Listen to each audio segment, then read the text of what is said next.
Late in the Gambian nighttime, one man and his apprentice are hard at work to make sure their town will be happy when the sun rises. They are kneading Tapalapa, the quintessential West African baguette, typically made with a range of grains. Amadou Jallow, owner of One Loaf bakery in Serekunda, near the Gambian capital of Banjul, describes the hard work to keep his passion alive. We are less into the profit so that we can keep our apprentice with something, but the project is mainly to help young people to develop skills and also to concern about the community, making affordable bread for them. A few months ago, after he stopped studying to be a nurse, Amadou opened his own bakery with the idea of attracting other young people to the trade and training them. See, this one can light directly. Unfortunately, many youths, they have a bad perspective about the bakery because they thought that baking is for those people who are dropouts in the school. But the time I was introduced to baking by my brother Amadou, I try to understand that baking is science, definitely a pure science.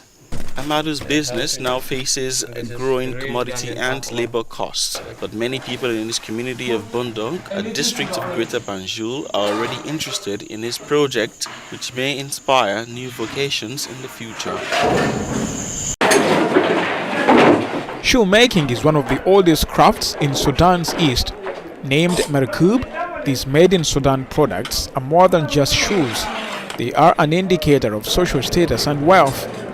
While the possession of tiger and leopard skin Merkubs represents wealth and sophistication, the shoes made of crocodile, cow, sheep and goat skins are classified from expensive to cheap. We produce men's and women's shoes, boots, local shoes, shoes for the police and the army, and special shoes for diabetics. In the past, we used to make shoes from tiger and leopard skins. But since they were banned, we now make shoes from cow, sheep and snake skins. Usually people buy them as souvenir and traders buy them.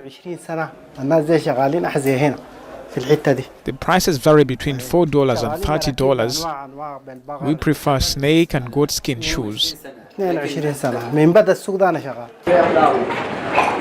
Merkub is considered one of the most important elements of Sudanese identity, have been the subject of songs and represent the national dress of Sudan. I have been producing Merkubs for 22 years. And the demand has decreased from the past. But the Sudanese who want to keep their traditions alive continue to buy these shoes. The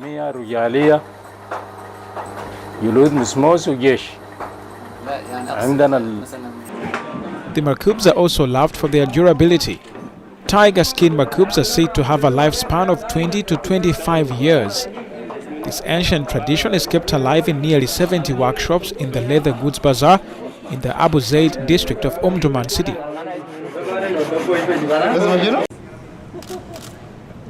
Basketball Hall of Famer Dikembe Mutombo is undergoing treatment for brain tumor, the NBA announced Saturday. Mutombo has been one of the NBA's global ambassadors for years and recently appeared at Hall of Fame enshrinement events in Springfield, Massachusetts, and a pair of preseason games in Saitama, Japan. The 56-year-old spent 8 seasons in the NBA, playing for Denver, Atlanta, Houston, Philadelphia, New York, and the then New Jersey Nets. The 7'2" center out of Georgetown was an 8-time All-Star, 4-time Defensive Player of the Year, 3-time All-NBA selection, and went into the Hall of Fame in 2015. Mutombo began his career in Denver, which drafted him 4th overall in 1991. With 3,289 blocks, he's the second-best counter-attacker in history, behind the legendary Hakeem Olajuwon. Born in Kinshasa, Mutombo last played during the 2008-2009 season.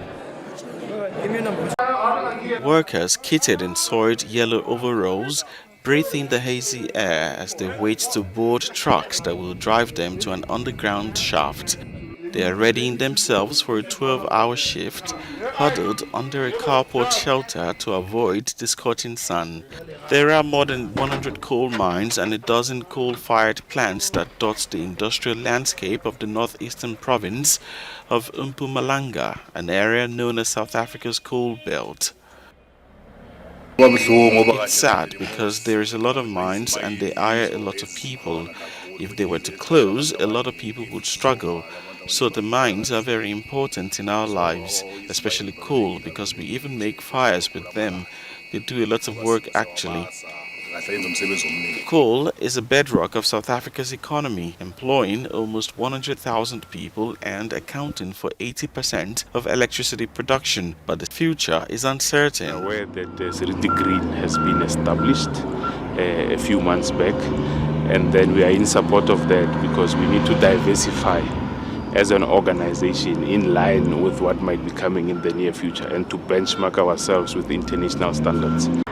So as to win itself off the carbon-emitting fuel in line with global efforts to tackle climate change, the government last year secured $8.5 billion in loans and grants to finance the transition to greener alternatives. So I think we can run a dual system, coal and green energy, which will increase capacity. Because what we've seen is that we lack in capacity with the amount of load shedding we are having. Also, with the reserves that are still in the country, there's still a lot of reserves that need to be obviously mined out and then burned for electricity. So I think a dual approach will be more effective than cutting out coal totally.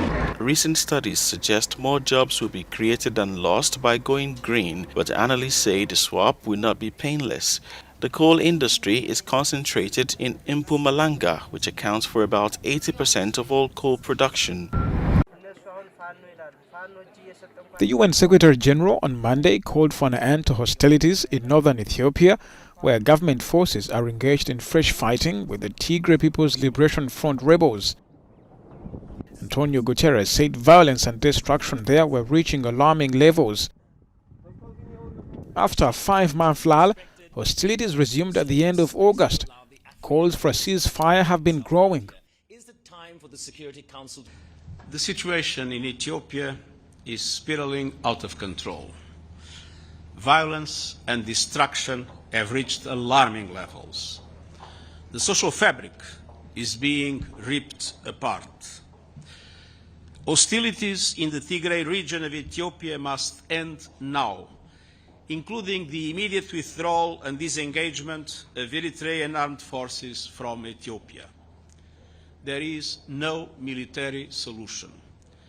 Civilians are paying a horrific price.